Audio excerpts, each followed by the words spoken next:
किंतु बहुत पहले ही से ऐसे कुछ सहज में ही कहना चाहिए, ऐसे कुछ समय आए कि मुझे भाषण देने पड़े बहुत बड़े बड़े जामातों के सामने, कहना चाहिए कि हजारों लोग जहाँ 1930 की बात है, जबकि गांधी जी ने उपोषण किया था।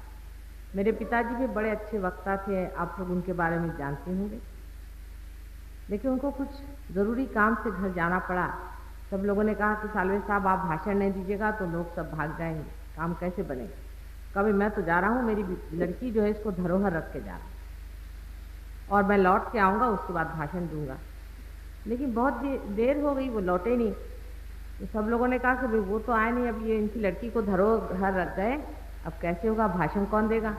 और चिटनीस पार्क के लोग हैं, कहीं बिगड़ गए तो पत्थर मारना शुरू कर देंगे।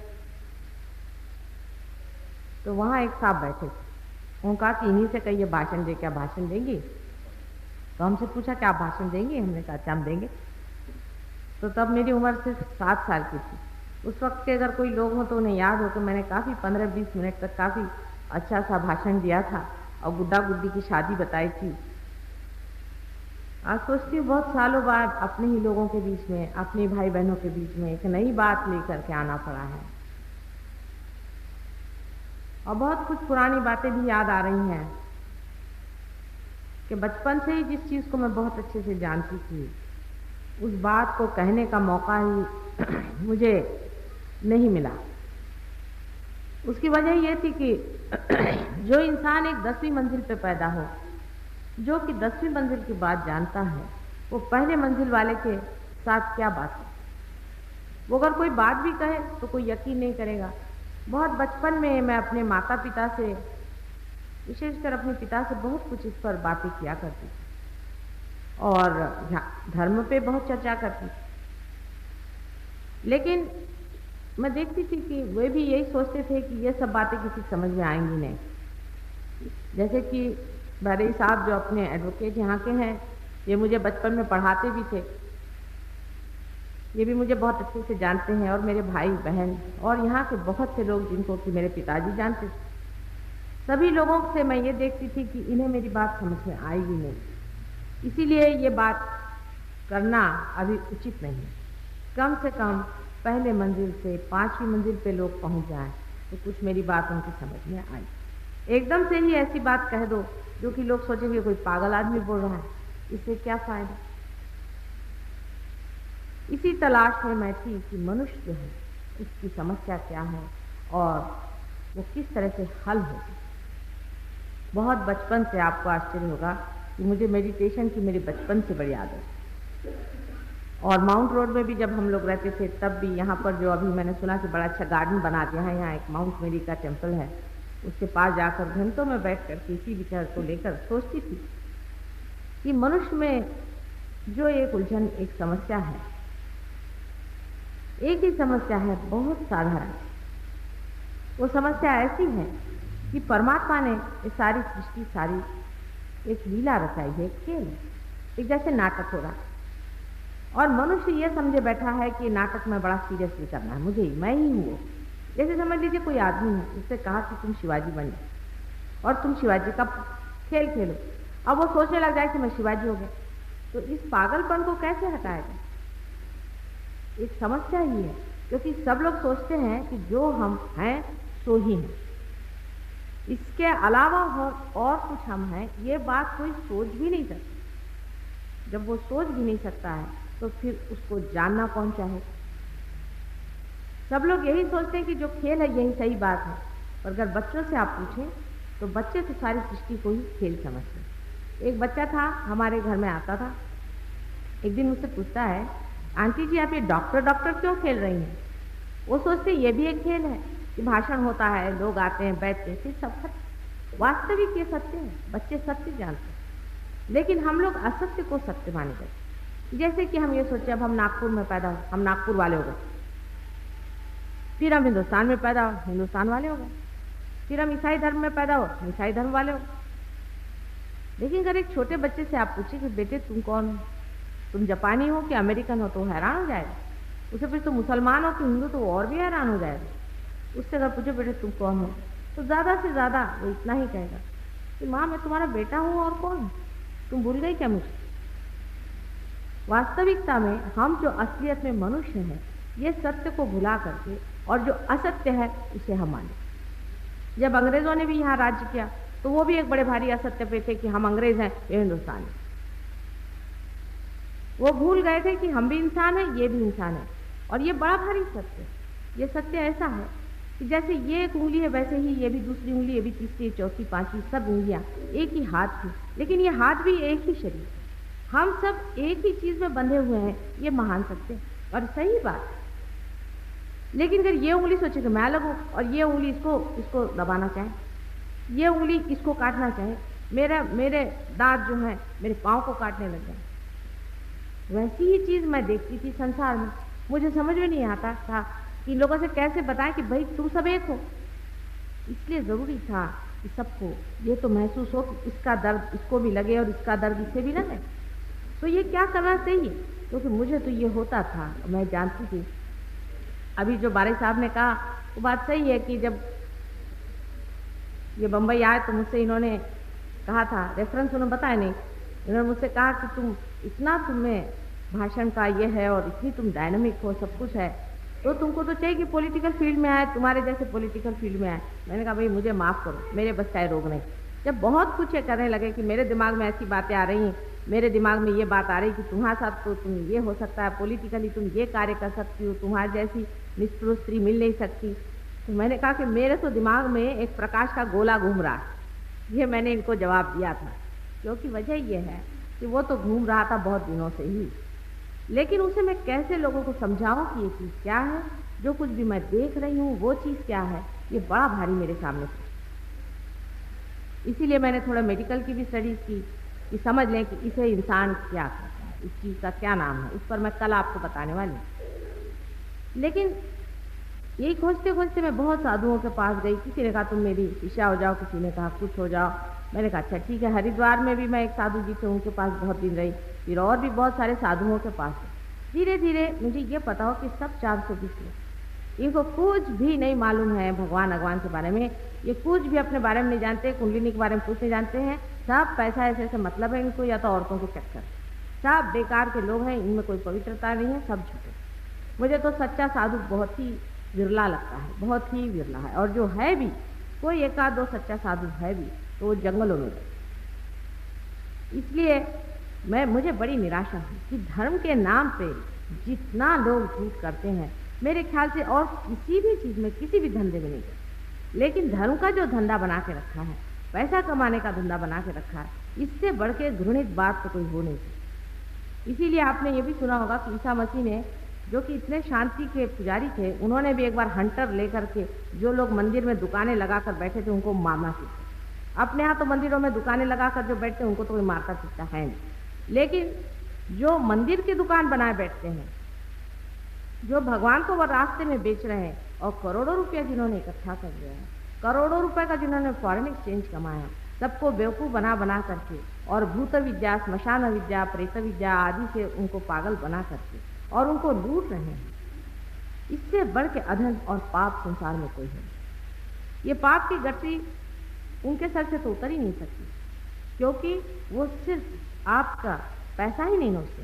पैसा नोचना है लेने, वो आपकी जेब काटना है लेने, कोई हर्ज नहीं, उससे कोई हर्ज नहीं बनता, क्योंकि ये तो सब विनाशी चीज़ें हैं, ये तो इसी संसार में रहने वाली हैं। लेकिन वो आपका जो अंदर का शक्ति का स्रोत जो कुंडलिनी है, उसी को जब खराबी कर देते हैं, उसी के मार्ग को खराब करते हैं और प्रेत विद्या और भूत विद्या से आपको भ्रष्ट कर देते हैं, तब उनको जान लेना चाहिए कि ये पैसे की गठरी न कोई ले गया है और न ले जाए, लेकिन पाप की गठरी ले जाने पर उनका क्या हाल है। लेकिन इनमें से तो बहुत से राक्षस के अवतार हैं, बड़े बड़े राक्षस हैं ये लोग, जो संसार में आए हैं, भगवान का नाम कहते हैं राक्षस। इन लोगों को मैंने बहुत नज़दीक से देखा और मैंने जाना कि इतने मायावी लोग हैं कि इनका चक्कर ही जबरदस्त है। जैसे कि सीता जी को उठा के रावण ले गया था, बेचारी सीता जो साक्षात आदि शक्ति थी, उसे पता नहीं चला कि ये रावण मुझे ले। उसी तरह के महादुष्ट आकर के संसार में ये दुष्ट कार्य करें, और ये प्रेत विद्या और श्मशान विद्या के कारण ही अपने संसार में इतनी खराबियाँ और बुराइयाँ हैं, क्योंकि ये गंदी गंदी आत्माएं आकर के अच्छे भले आदमी को बेकार कर देती। उसकी सुबुद्धि को नष्ट कर। इनके हाथों में खेलना गलत बात है। हम जब किसी भी कार्य को एकदम से उद्विग्न होकर करते हैं तब सोच लेते हैं कि हम सही कराएं, लेकिन जब वो काम खत्म हो जाता है तो इतना दुख लगता है और इतनी पीड़ा होती है कि कितने महामूर्ख थे, पता नहीं ये कैसे काम हमने कर लिया। वास्तविकता इसमें ऐसा है, ये सारी प्रेत विद्या है, एक मास हिप्नोटिज्म है, उसके बीच में हम दौड़ रहे हैं और पागल जैसी छोटी छोटी चीज़ों के लिए इतनी इतनी हत्या और हानियाँ हम लोग कर रहे हैं, हमें अंदाज ही नहीं। और ये लोग, इन्होंने 3-3, 4-4 करोड़ रुपए इकट्ठा किया हुआ है। इनके घरों में जाकर के देखिए तो आपको आश्चर्य होगा कि बड़े बड़े आलीशान घरों में रहते हैं, बड़े राजा बन के रहते। दूसरे तरह के भी लोग संसार में निकल आए जो सन्यास लो, ये लो, वो लो, मास सन्यास लो आदि बातें सिखाते थे। वास्तविक ये लोग आपको मूर्ख बनाना चाहते हैं। सन्यास क्या परमात्मा ने बनाया? जो परमात्मा ने बनाया नहीं वो कभी भी आध्यात्मिक हो। न तो परमात्मा ने सन्यास बनाया, न तो परमात्मा ने कोई भी ऐसी विचित्र सी बात नहीं बनाई जो ले करके आदमी चल। सन्यास तो अपने अंदर की चीज, बाहर की नहीं होती। एक आध आदमी होता है जो अंदर से ही संन्यास्त है, वो फिर राजघराने में बैठा रहे और चाहे वो कहीं भी बैठा है, वो संन्यास्त होता है, उसकी तबीयत संन्यास्त है। मैं अपने पिताजी के लिए कह सकती हूँ कि बिल्कुल वो संन्यास्त स्वभाव के, अत्यंत संन्यास्त स्वभाव के। उनका स्वभाव इतना संन्यास्त था, अभी आपको एडवोकेट साहब ने बताया है, लेकिन हमने उनको बहुत नज़दीक से देखा कि उनका दातापना की यह हद थी कि अगर उनके पास कोई भी चीज़ हो और अगर कोई पहुंच जाए, उनके पास उनकी अंगूठी भी हो और अगर कोई पहुंच जाए कि साले साहब मुझे बड़ी परेशानी है और ये हो रहा, फौरन उतार के दे। एक दिन किसी ने उनसे कहा कि साले साहब क्या है, आप जिसको देखो उसको दे देते हैं, कोई पात्र अपात्र किससे सोचा करिए, ये तो सोचना चाहिए आपके भी बाल बच्चे हैं। उन्होंने कहा मेरे कौन बाल बच्चे, जिसके है वो संभालेगा। और वास्तविक यही बात, जिसके है उसी ने संभाला हुआ। उन्होंने तो आप जानते हैं कि एक पैसा भी हम लोगों के लिए छोड़ा नहीं था और न ही किसी के लिए उन्होंने कहीं विल बनाई। ऐसा आदमी भी संसार में रहता है, नाम करता है, बड़ा आदमी बन के चला जाता है। और एक ऐसा भी आदमी होता है कि जो धर्म के नाम पर ये दुनिया भर का करकट कूड़ा इकट्ठा, पैसा इकट्ठा। जब पैसा मिलने से इंसान सुखी होता, तो जिन देशों में बहुत सा पैसा है, खाने पीने को बहुत है, यहाँ मैंने सुना आंदोलन हो रहा। अब हम तो यहाँ आए आप लोगों कल्याण के लिए, रास्ते में इन लोगों ने उतार लिया, कल वहाँ मत जाओ, वहाँ सब लोग पत्थर मारेंगे। मैंने कहा ये भी कोई तरीका हुआ भाई, हमको इनको अनाज कम ज़्यादा थोड़ी दे रहे हैं, लेकिन बुद्धि का भ्रम देखिए कि वो हम ही को पत्थर मारने के लिए निकले। उसकी वजह यह है कि हम खाना पीना इससे इतना महत्व, वास्तविक खाना पीना इतना कोई महत्वपूर्ण नहीं, कोई इतना महत्वपूर्ण नहीं। कोई यहाँ पे भूखा नहीं मर रहा है। अगर कोई भूखा मरता होता तो आप सिनेमा में देखिए, हजारों लोग खड़े हुए टिकट के लिए ब्लैक में खरीद रहे, रिक्शे वाले, टांगे वाले सब खड़े रहते। कोई ऐसी बात नहीं है जिसके लिए आप किसी को भी पत्थर मारते थे। लेकिन ये सब भूत विद्या है, आप जानते नहीं, बिल्कुल साक्षात भूत विद्या है। ये प्रेत विद्या का ही लक्षण है और कुछ नहीं है। नहीं तो मनुष्य इतना मूर्ख थोड़ी ना है जो इस तरह की बेवकूफ़ियाँ करे। तो इस तरह से जहाँ पर जिन देशों में बहुत एफ्लुएंस है, जहाँ लोग बहुत रईस हैं, जैसे अमेरिका देश, अमेरिका में इतना पैसा है, इतना पैसा है कि एक साधारण घर की नौकरानी जो आती है वो भी कैडलक गाड़ी में बैठते हैं। तो मुझे लगता था कि इनके यहाँ इतना पैसा है, लोग इतने दुखी थे। देखते हैं आज तो कैडलक गाड़ी में आई और कल उसने आत्महत्या कर ली। मैं कभी आत्महत्या क्यों कर, आखिर क्या बात है? इनके पास सारा पैसा होते हुए भी सबसे ज़्यादा संसार में आत्महत्या अमेरिका में होती। आश्चर्य की बात है। इसका अर्थ एक तो बात जाहिर है जो हमें समझ भी लेना चाहिए कि पैसा ही संसार में सब कुछ नहीं है। पैसे से भी बढ़ के कोई चीज़ है जिसको हम खोज रहे हैं, पैसे। मनुष्य क्या खोज रहा है? वो खोज रहा है शांति और आनंद। वो पैसा नहीं खोज रहा है, वो पैसा भी इसीलिए खोज रहा है कि उसको शांति और आनंद मिले। शांति और आनंद मनुष्य को धर्म के सहारे मिलती है, और धर्म बाहर का धर्म नहीं है, अंदर का है, जिससे धारणा है। मनुष्य जब जान लेता है कि मैं कौन सी शक्ति हूँ, मैं किस शक्ति के सहारे चल रहा हूँ, उसी दिन वो शांत हो जाता है। जैसे मैं मजाक लोगों से बताती थी कि अगर हम लोग एरोप्लेन से जाए, कुछ देहाती लोग चढ़े एरोप्लेन में पहली मरतबा, तो उन्होंने कहा कि आप एरोप्लेन में जाते वक्त कुछ कम सामान ले जाइए। तो वो एरोप्लेन में बैठते साथ उन्होंने सामान अपने सर पे रखे। लोगों ने कहा भाई ये क्या करें? कहने हम तो एरोप्लेन का बोझा हल्का करें। वास्तविक हम लोग भी परमात्मा का बोझा हल्का करें, उस डिवाइन पावर का, उस अनंत शक्ति का हम बोझा हल्का करें जिसने हमें बनाया, घड़ाया, बड़ा किया और जो हमारा संगोपन करने के लिए किया। इसी तरह से हम बहुत सीरियसली उसका बोझा उठाए हुए हैं, लेकिन जिस दिन जानेंगे कि जिसने बनाया है, जिसने हमें पाला है, बड़ा किया है, वही हमारा सर्वे सर्वा, उसी दिन बोझा जो है सर से एकदम हल्का हो जाएगा और मनुष्य जानेगा कि ये एक नाटक। जैसे कि यहाँ आप देख रहे हैं बहुत से बिजलियाँ जल रही हैं, बल्ब जल रहे हैं, इसमें आप देखते हैं कि पंखे भी चल रहे हैं, ये सब किसी शक्ति के द्वारा। लेकिन अगर कोई बल्ब सोचे कि साहब मैं ही अलग से एक जल रहा हूँ और मुझे को जलना है और मैं नहीं जलता रहा तो सब दूर अंधकार हो जाएगा, तो हम उसको कहेंगे तो महामूर्ख है। लेकिन अगर हमारी दो और हम दृष्टि करें तो यही बात हमारी, जिस दिन हम जान लेंगे कि एक शक्ति हमारे अंदर से दौड़ रही और उसी शक्ति के सहारे आज हम प्रज्वलित। अब मॉडर्न लोग कहते हैं कि हम कैसे विश्वास करें माता जी, आप कहते हैं कि ऐसी एक शक्ति है और ये है वो है। मैं कहती हूँ कि इंसान गया ही किस हद तक, साइंस पहुँचा ही किस और तक। सीधी बात है, अगर आपसे कोई पूछे तो आप उनसे पूछे कि आपके हृदय में धड़कन होती है, कोई डॉक्टर से कहना हाँ, तो वो कहेगा कि तो क्या हुआ, ये तो होती अपने आप होती, कभी पर इसे कोई करता है, कौन है? तो कहला कोई नहीं करता, एक सिस्टम है, उसको हम कहते हैं कि ऑटोनॉमस नर्वस सिस्टम, माने स्वयं चालित संस्था। वो स्वयं चालित संस्था इसको चला रही है। तो उससे आप पूछे कि भाई वो फिर स्वयं कौन है? भाई कोई तो कोई चला रहा है, स्वयं कहो, चाहे उसको भगवान कहो, चाहे उसको शक्ति कहो, चाहे उसको कोई नाम दो, कोई तो शक्ति जो इसे चला रही। तो ये शक्ति कौन? हमारा पचन हो रहा है अपने आप, ये कैसे हो रहा है? हमारा श्वसन चल रहा है अपने आप, ये कैसे हो रहा है? अब उसका एक नाम बना दिया आपने कि स्वयं चालित, लेकिन ये तो नाम आपने दे दिया। नाम देने से तो कोई साइंटिफिक बात नहीं है। साइंटिफिक का मतलब है कि उसका पूरा आपको जोरा देना पड़ेगा, बताना पड़ेगा किस चीज़ का, उसके बारे में आप कुछ जानते नहीं खास, कहते भाई वो तो अपने आप है। लेकिन घर समझ लीजिए, कोई अगर ये कहे कि उस अपने आप को आप हासिल कर सकते हैं और पा सकते हैं, तो फॉरेन साइंटिस्ट लोग उठ के खड़े होंगे, कहेंगे ये तो एक गृहिणी है, फिर वो भी नागपुर की रहने वाली है, हमको मालूम है ये क्या कर सकती। साइंस से चीज़ जानी नहीं जा सकती, ये चीज़ अपने ही अंदर है। और जितना कुछ संसार का जाना गया है, जितना भी ज्ञान है, जो कुछ भी आप आज किताबों पे देख रहे हैं, ये भी सब अंदर ही जाना गया, बाहर कुछ भी नहीं जाना। आइंस्टीन जैसे बड़े भारी साइंटिस्ट ने भी ये कहा है कि मैं बहुत खोज रहा था, खोजते खोजते मैं थक गया, मेरी समझ में नहीं आ रहा था कि ये थियरी ऑफ रिलेटिविटी क्या है।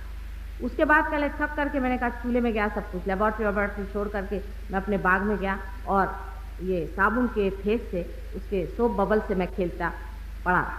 खेलते खेलते एकदम उन्होंने अंग्रेजी में लिखा हुआ है कि somewhere from some unknown land the theory of relativity down upon, कहीं से किसी अज्ञात जगह से ये प्रकाश मेरे अंदर है। वो अज्ञात जगह क्या है, उसी को अगर ज्ञात हो जाए, वही अगर हम जान ले, जो अदृश्य है वो अगर दृश्य हो जाए, तो किसी भी साइंटिफिक माइंड के आदमी को अपनी आंख खुली रखनी चाहिए। साइंस आखिर है किस चीज़? साइंस मनुष्य के उद्धार के लिए, उसको बढ़ाने के लिए, उसके कल्याण के लिए और मंगल के लिए, न कि उसके नाश के लिए। अगर इसी के लिए साइंस है तो इससे बढ़ के और कौन सी चीज़ हो सकती है जो आपको अपने ही से परिचित कराए? यानी आप ही सोचिए, आप सब मेरी बात सुन रहे हैं और मैं एक छोटी सी बात कहूँ कि आप अपने और चित्त दीजिए, आप कोई भी अपने और चित्त नहीं दे सकते। बड़े बड़े पंडित हैं, दूसरों को भाषण देंगे, पर उपदेश बहुत होंगे, लेकिन अगर मैं कहूँ कि भैया जरा अपनी ओर नज़र करो कि आप कहाँ बैठे हैं, तो आप कहेंगे साहब ये कैसे हो सकता है, हम अपनी ओर कैसे देखें? अपनी ओर कोई नहीं दे सकता, दूसरों की ओर आप देख सकते हैं, अपनी ओर नज़र नहीं जाती।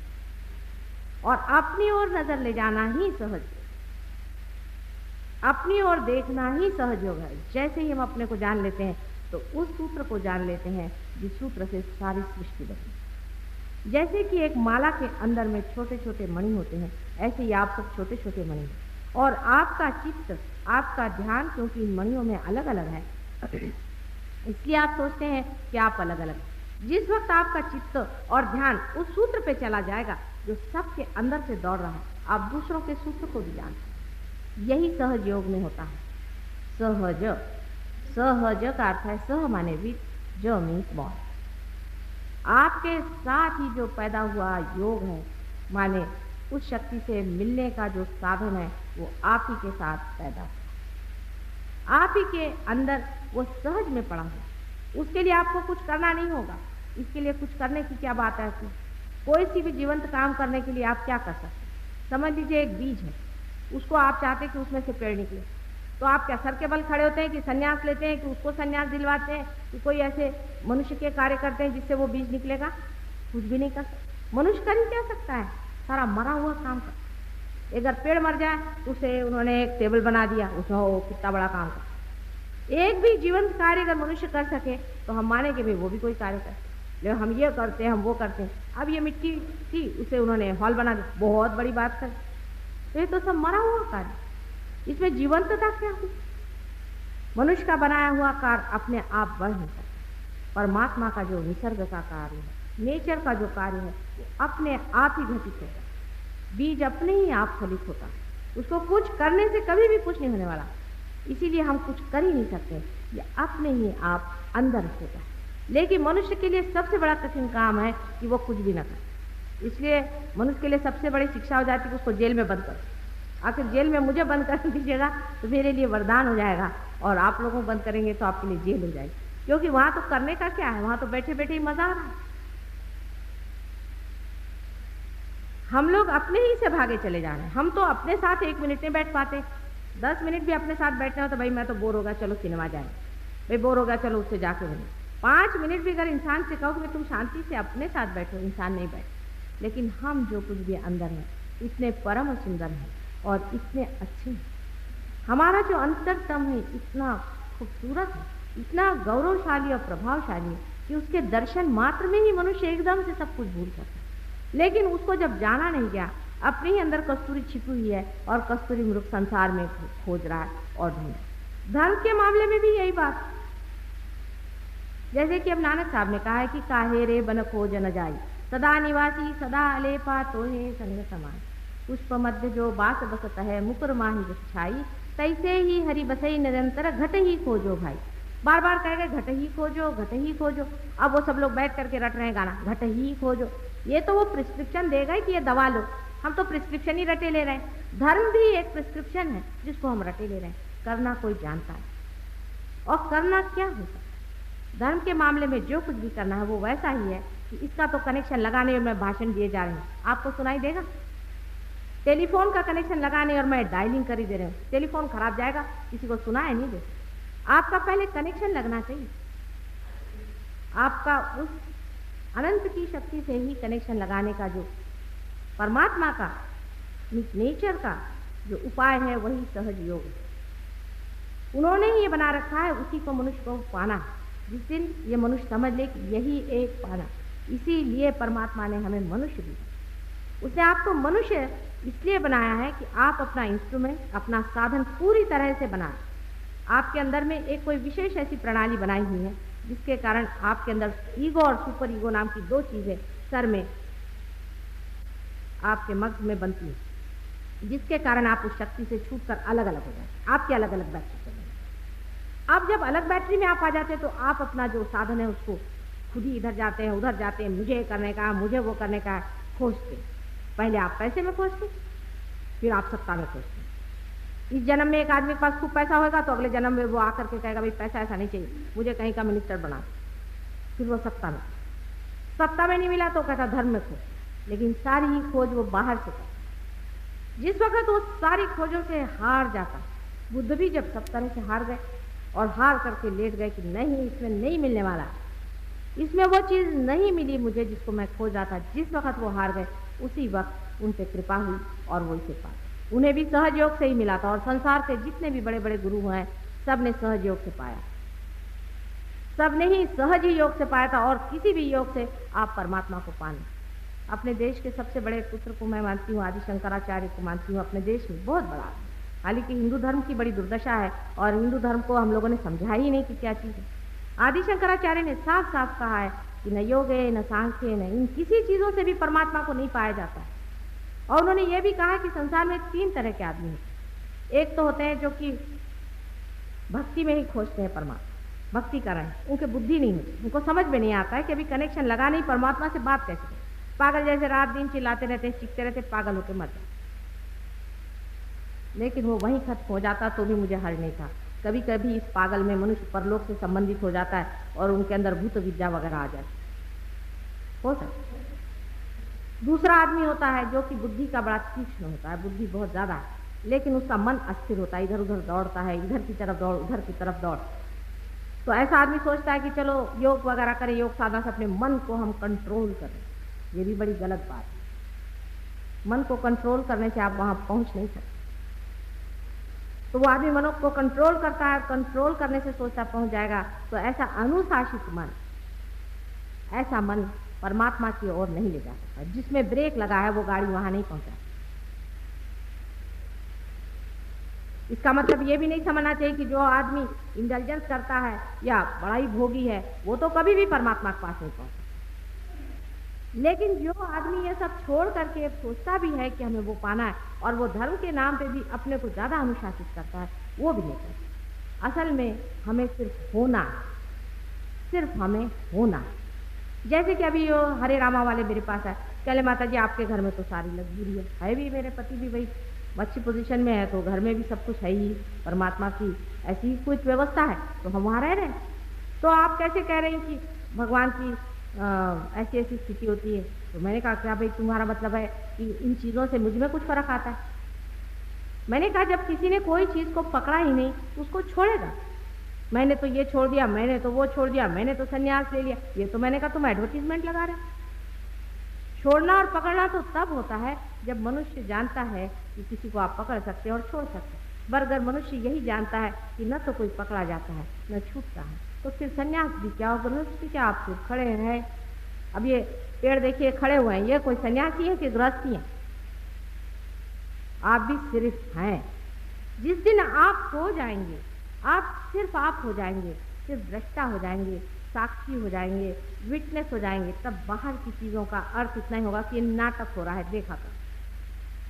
लोग पत्थर फेंक रहे हैं तो भी देख रहे हैं, लोग हार चढ़ा रहे हैं तो भी देख रहे हैं, लोग पैर पे आ रहे हैं तो भी देख रहे हैं, और लोग जूते मार रहे हैं तो भी देख।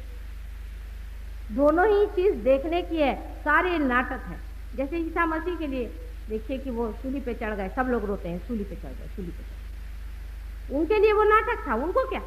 उनके लिए सूली उली होती क्या चीज़ है? जिस आदमी ने तूफान को रोका था, क्या वो इन लोगों को रोक नहीं सकता था? कि आप ही सोचिए, इतना शक्तिशाली आदमी जो तूफान को रोक दे, वो क्या इन गधों को रोक नहीं सकता था? वो भी चाहता तो क्रूस को गिरा देता और सब चीज़ तहस नहस कर देता। लेकिन वो कह रहा था चलो इन बेवकूफ़ों को थोड़ा बेवकूफ़ बना, इसलिए वो बेवकूफ़ बना के चले गए। और हम लोग सोचते हैं कि वो क्रूसीफाई हो गए। वो क्या क्रूसीफाई होंगे? अविनाशी जीव कभी क्रूसीफाई नहीं है। वो वार वार आते हैं संसार में और संसार का कल्याण करते। उनको न कोई मार सकता है, नहीं उनके कोई प्राण ले सकता है, नहीं उनको कोई दुख दे सकता है, नहीं उनको कोई सुख दे सकता है। वो आनंद की स्थिति में रहते हैं। सहज योग इसी स्थिति में मनुष्य को पहुंचाता है। वास्तविक इसका आज तक पता किसी को भी इतने जोर से लगा नहीं था जितना मुझे लगा। आश्चर्य की बात है पर लगा। पूर्व जन्मों में भी बहुत बार मैंने इसका प्रयत्न किया। अब जब मैं पैदा हुई तो आपके नागपुर में हुई, इसका भी विशेष है। नागपुर से पास ही में छिंदवाड़ा से मेरा जन्म हुआ, और जो माता पिता भी मैंने ढूंढे वो भी कोई विशेष हो, और जो भाई बहन है और आप लोग भी मेरे नागपुर के रहने वाले हैं, इसमें भी कोई विशेष बात है।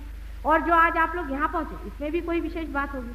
हो सकता है कि पूर्व जन्म की परम पुण्याई से आप यहाँ पहुँचे हो और आप पाए। अब बहुत से लोगों का ये भी कहना है कि माता जी ये तो बड़ी कठिन बात है। लोग कहते हैं तो कुंडलिनी जागृति बड़ी देर से होती है और ऐसे बहुत आसानी से नहीं होता, करोड़ों में एक होता। मैं कहती हूँ कि हाँ भाई होता होगा करोड़ों में एक, लेकिन ऐसा आजकल है नहीं। अब हम लोग चंद्रमा पे चले गए हैं, हमारी दादी अम्मा से जाके कहेंगे कि हम लोग चंद्रमा पे चले गए, तो कहेगी हो ही नहीं सकता ऐसे कैसे। उनको फोटो भी दिखाइए तो भी वो कहेंगी कि नहीं ये तो झूठ मूठ के फोटो बनाए तुम लोगों ने और ऐसे दिखा रहे हो, कभी हो ही नहीं सकता, चंद्रमा पे कैसे जाए। लेकिन चंद्रमा का जाना तो हम विश्वास कर लेते हैं, लेकिन जो संसार चंद्रमा पे पहुंचा है, बाहर इतनी जिसने खोज कर दी, क्या वो कभी अंदर भी तो खोज करेगा ही? नहीं तो एक पेड़ जो बहुत बाहर बढ़ जाए, अगर वो अपने अंदर के स्रोत को नहीं ढूंढेगा, अपने अंदर के शक्ति को नहीं ढूंढेगा, तो हो सकता है कल तहस नहस हो जाए। और यही होने वाला है। अगर आपने अपने अंदर की शक्ति को जाना नहीं और अपने अंदर की एकता को, कलेक्टिव कॉन्शियसनेस जिसे कहते हैं, उसे जाना नहीं, जाना मैं कह रही हूँ समझना नहीं, बुद्धि से समझने वाला ये विषय नहीं, ये आपके अंदर आ जाए।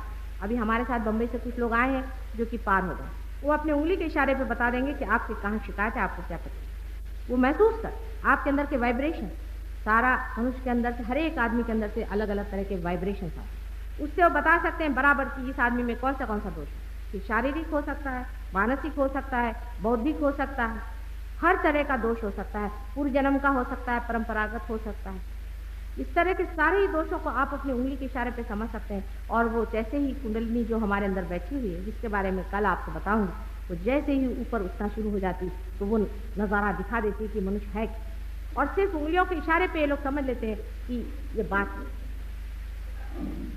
अगर ये बात सत्य है और अगर हो रही है तो इतनी घबराने की कौन सी बात है, उसमें इतनी शंका करने कौन सी बात है। कल अगर मैं कह दूं कि मैं एक हीरा लाई हूं, यहाँ पे रखा हुआ है, जिसको चाहिए फ्री ले ले, आप सोचते हैं क्या कोई आदमी शंका करेगा? आप में से कोई भी ऐसा है जो शंका करेगा? सब दौड़ेंगे, बाबा हीरा मिलता है, चाहे कांच चाहे कुछ ले तो लो, मुफ्त में मिलता।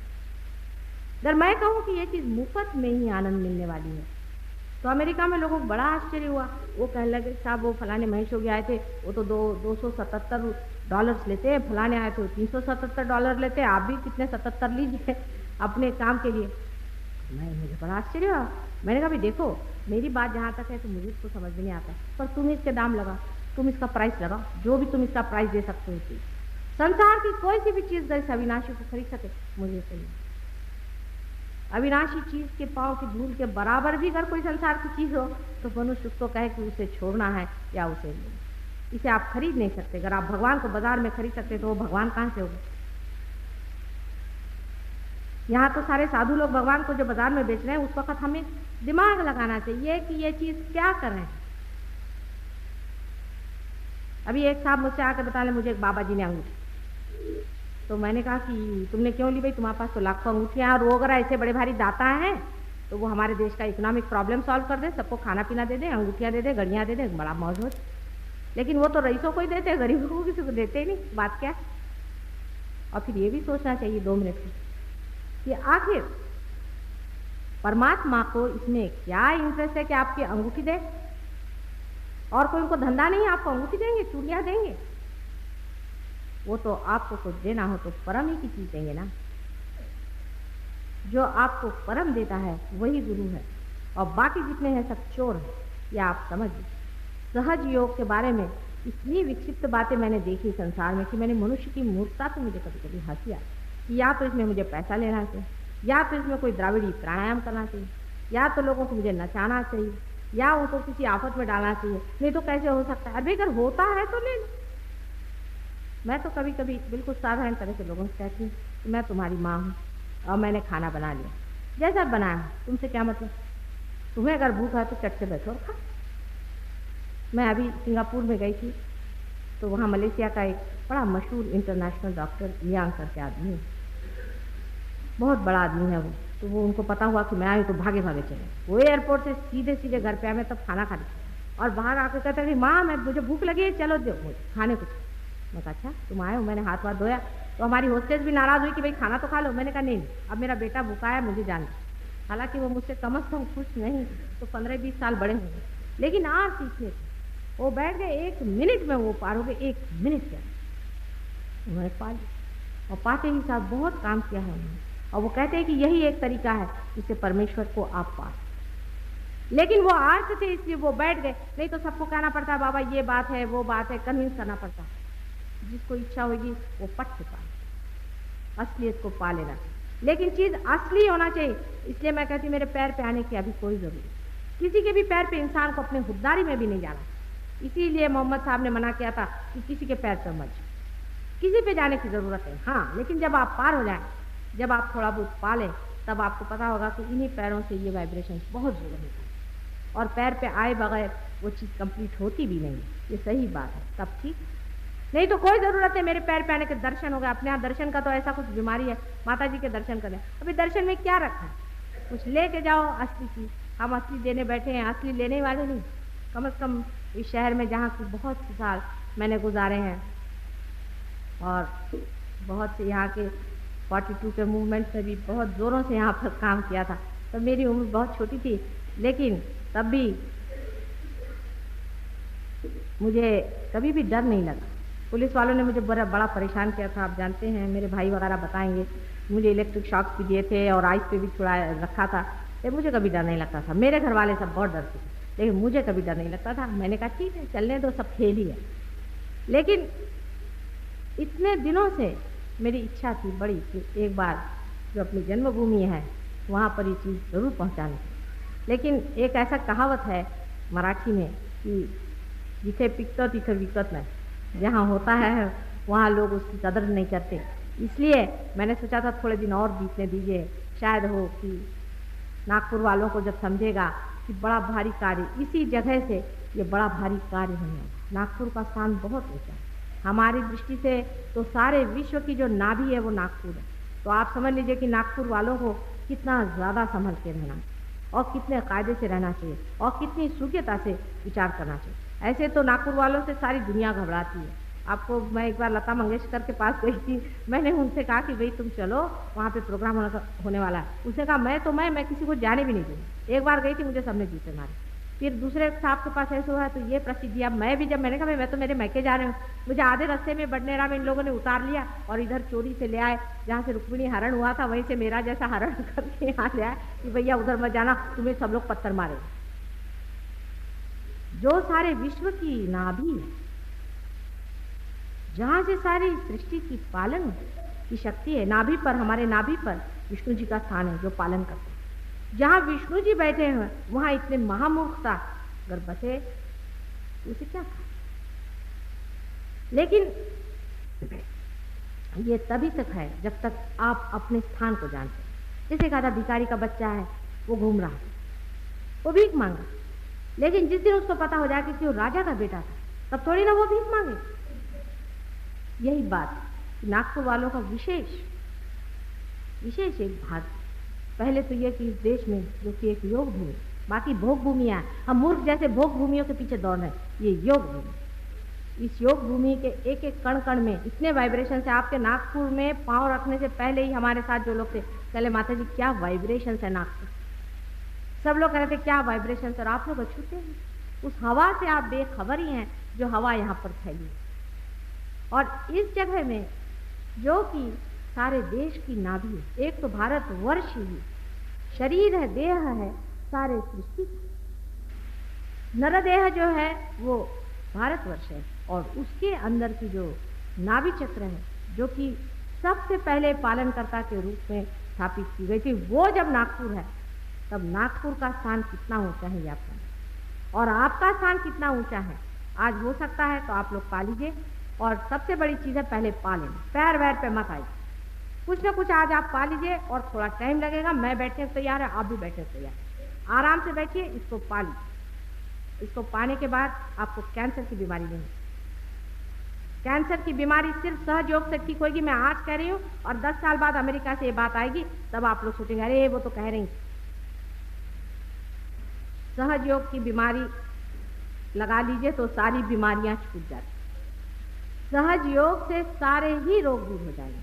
जैसे हृदय चक्र के रोग हैं, आपके शुद्धि चक्र जिसे और सर्वाइकल प्लेक्सस कहते हैं, मैंने खांसी जुकाम सर्दी आदि वगैरह, वो ब्रेन के जितने हैं, पागलपन के जितने हैं, भूत विद्या के जितने हैं, स्मशान विद्या के जितने हैं, पेट के जितने रोग हैं, ये सब ठीक हो जाएंगे, सिवाय इसके 2-4 बीमारियों के जो बाहर से आकर के लगते हैं, उनका इलाज नहीं है। या कोई चीज़ अगर मर जाए, अब डॉक्टर लोग कैंसर में कहते हैं ब्रेन निकाल। अभी एक बड़े भारी पेशेंट लेकर आए थे, मुझे बताने लगे चल के देखिए बेहोश थे, उनको बहुत आराम हो, लेकिन अब उनको मैं ब्रेन कैसे लाऊं, वो तो निकाल ही डाला। मैंने कहा भाई ये रिपेयरिंग शॉप है, यहाँ पे अगर वो चीज़ ही निकाल डाली आपने तो हम क्या। तो इस तरह की जो चीज़ें हैं वो छोड़ करके सारे रोगों का निदान हो जाता है। आपके मन के अंदर शांति और निर्विचारिता स्थापित होती है, अंतर मौन जिसे कहते हैं अंदर से रहता है, बाहर से आप सब क्या, और दृष्टि आपकी साक्षी स्वरूप हो जाती है और आपकी बुद्धि एकदम डायनामिक हो जाती है, एक बड़ी अद्भुत हो जाती है।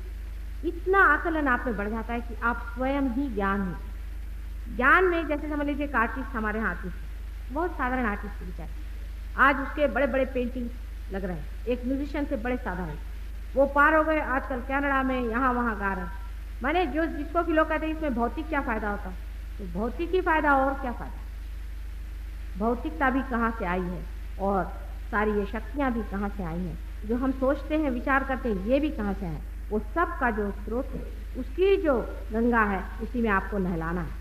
लेकिन अगर आपकी घघरी भरी हुई हो उसको मैं क्या करूँ, थोड़ी अपनी घघरी खाली कर लीजिए। रही बात श्रद्धा की, उस पर अभी लाल साहब ने कहा था थोड़ा सा मिसअंडरस्टैंडिंग होने का डर है, इसलिए मैं बताना चाहती हूँ कि मेरे लिए कोई सी भी श्रद्धा होने की ज़रूरत नहीं, अपने प्रति श्रद्धा हो।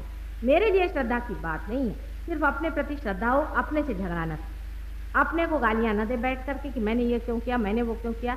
थोड़ी देर के लिए सब पाप पुण्य आप वहीं बाहर रखते हैं, अपने प्रति आप श्रद्धा रखें, काम अपने पास हो जाता है। ये तो जैसे सूर्य की किरण है, उसी तरह से प्रेम बह रहा है, उसके लिए कोई श्रद्धा उद्धा की ज़रूरत नहीं, काम अपने पाप हो जाए, लेकिन अपने ऊपर जरूर श्रद्धा कि हाँ हमें भी मिल सकता है। आखिर कोई ना कोई विशेष ही बात, हजारों लोगों को जब बम्बई जैसी अपुण्य नगरी में हुआ है, तो इस पुण्य नगरी में तो होना ही चाहिए। कल भी यहाँ पर ध्यान आदि का प्रोग्राम है, मुझे तो पता नहीं, मेरा टाइम मेरा रहता ही नहीं है, इन लोगों से आप पूछ लीजिएगा। आज भी गड़बड़ ऐसी हुई कि मुझसे सबने बताया कि 5:30 बजे भाषण है और था 5 ही बजे। तो कल भी आप लोग जान लीजिए इसके बाद में, और अभी आप ध्यान में जाएं, मैं जैसा कहती हूँ वैसा करें। इसमें क्या होता है वो पहले से बता दूं जिससे आपके समझ में आ जाए। आप दोनों हाथ मेरी ओर करके ऐसे बैठे, जरा से जगह बीच में छोड़ दें, क्योंकि ऐसा है कि आप लोग अभी तैरना नहीं जानते, समझ लीजिए आप डूब रहे, तो आपको जो बचाने वाले तैराक लोग हैं वो आपको बचाएं। आप कुछ मत करिएगा, आप हाथ पैर हिलाइएगा तो उनका काम देखा जाए। आप साधारण तरह से ऐसे, और कुछ कसा वसा बदन में हो तो उसको ज़रा ढीला करें, कोई भी चीज़ कस रही हो बिल्कुल आराम से, जैसे खाना खाने कैसे बैठते हो। गले में कोई तावीज़ आवीज़ आदि हो तो वो मेहरबानी से लेकर आए, तावीज़ हो या ऐसी वैसी चीज़ें जो लोग पहन लेते हैं वो कुछ भी नहीं होना, वो सब निकाल, और आराम से आप ऐसे बैठें। और थोड़ी देर ऐसे बैठने के बाद जब मैं आंख बंद करने को कहूँगी तो अपना चित्त यहाँ तालू पर साधारण तरह से दें, आंख ऊपर नहीं घुमाए, कुछ नहीं। जैसे यहाँ बैठे बैठे आप घर के बारे में कैसे सोचते हैं, ऐसे ही आप सोचें कि यहाँ क्या हो रहा है, देखें मात्र, और विचारों की ओर आप दृष्टि करें। अपने मन से प्रेम से कहें, प्रेम से कहें कि हम क्या सोच रहे हैं। अच्छा हे मन बताओ कि तुम क्या सोच रहे हैं। ऐसा आप प्रेम से अपने मन से कहें, आप देखिएगा हठात आप ऐसी जगह पहुंच जाएगा जहां से आपको लगेगा कि निर्विचार है। निर्विचार होने के बाद थोड़ी देर में आपको अपने हाथ में लगेगा धीरे धीरे झिन झिन झिन झिन करके कुछ तो भी अंदर में तरंग आ रहे, जैसे कि कूलर से आते ठंडी। किसी किसी को गर्म शुरू में आएंगे, कोई हर नहीं, जिनको गर्म आएंगे वो झटक, लेकिन किसी किसी के हाथ थरथराएंगे, किसी का दिल धड़केगा, हो सकता। लेकिन कोई आदमी अगर झूमने लग जाए या अंदर से उसको कुछ हो रहा, वो मेहरबानी से बाहर चले। ये होने से पहले आप बाहर चले जाएं, बाहर लोग उन्हें देख लेंगे, वो अंदर बैठ के दूसरों को गड़बड़ना। किसी के हाथ में साधारण अगर जलन हो रहा हो तो वो फूंक दे, निकाल दे, बहुत ज़्यादा जलन हो रहा है तो वो आँख खोल के मेरी ओर देखे। किसी को चक्कर सी लग रही वो भी मेरी ओर देखे। किसी को कोई बहुत बड़ी बीमारी, जैसे बीमार लोग कोई हैं, जैसे जिनको डायबिटीज आदि बहुत सीरियस टाइप की हो, हार्ट ट्रबल बहुत सीरियस टाइप का, वो लोग भी बाहर चले जाएं, उनको वो लोग देख लेंगे। लेकिन अगर कोई साधारण तरह से बीमार है तो उनको कोई घबराने की बात नहीं, पेट की बीमारी हो, ये बीमारी हो, उसका कोई विशेष बात है। पर जैसे हार्ट किसी को है बड़ा सीरियस, यहाँ तो मुझे कोई ऐसा सीरियस पेशेंट नहीं लगता और ज़रा समझ से काम ले, सारी बात बन जाएगी। न चीखें, न चिल्लाएं, न हूँ करें, न हाँ करें। और वो देवी ये भी बहुत आती हैं हमारे ध्यान में, हमने देखा देवी ये भी कभी आती नहीं, देवी को कोई और धंधा है या नहीं है, ये सब भूत आते हैं। इसलिए कोई भी देवी ये भी आने की बात नहीं करें, और जिसको आती हो देवी वो बाहर चले। कृपया बाहर जा कर के, बाहर लोग हैं उनसे बता दीजिए कि हमें तकलीफ है, वो आपको देख